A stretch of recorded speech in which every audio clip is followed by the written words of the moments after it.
നിങ്ങളുടെ കുട്ടികൾ സ്കൂളിൽ പോകുമ്പോൾ ലിപ്സ്റ്റിക്കോ മേക്കപ്പോ ഉപയോഗിക്കാറുണ്ടോ? എങ്കിൽ ഈ വാർത്ത നിങ്ങൾ തീർച്ചയായും അറിഞ്ഞിരിക്കണം.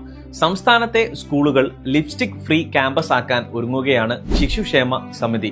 ഇതിനു പിന്നിലെ കാരണം കേട്ടാൽ നിങ്ങൾ ശരിക്കും ഞെട്ടും. തിരുവനന്തപുരം RCCയുടെ റിപ്പോർട്ട് പ്രകാരം സംസ്ഥാനത്ത് കുട്ടികളിൽ കുടൽ ക്യാൻസർ വർദ്ധിക്കുന്നതായി കണ്ടെത്തിയിട്ടുണ്ട്.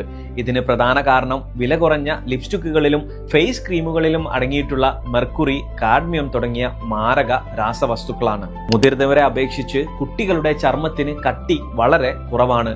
അതിനാൽ ഈ രാസവസ്തുക്കൾ വളരെ വേഗം അവരുടെ ശരീരത്തിലേക്ക് ആഗിരണം ചെയ്യപ്പെടും. ഇത് അലർജിക്കും ഹോർമോൺ വ്യതിയാനങ്ങൾക്കും ഒടുവിൽ ക്യാൻസറിനും വരെ കാരണമായേക്കാം. കുട്ടികളെ ഇതിന്റെ പേരിൽ ശിക്ഷിക്കുന്നതിന് പകരം രക്ഷിതാക്കൾക്കും വിദ്യാർത്ഥികൾക്കും കൃത്യമായ ബോധവൽക്കരണം നൽകാനാണ് അധികൃതർ ലക്ഷ്യമിടുന്നത്. ക്യാമ്പയിൻ പൂർത്തിയാക്കുന്ന സ്കൂളുകളെ ലിപ്സ്റ്റിക് ഫ്രീ ക്യാമ്പസ് ആയി പ്രഖ്യാപിക്കും.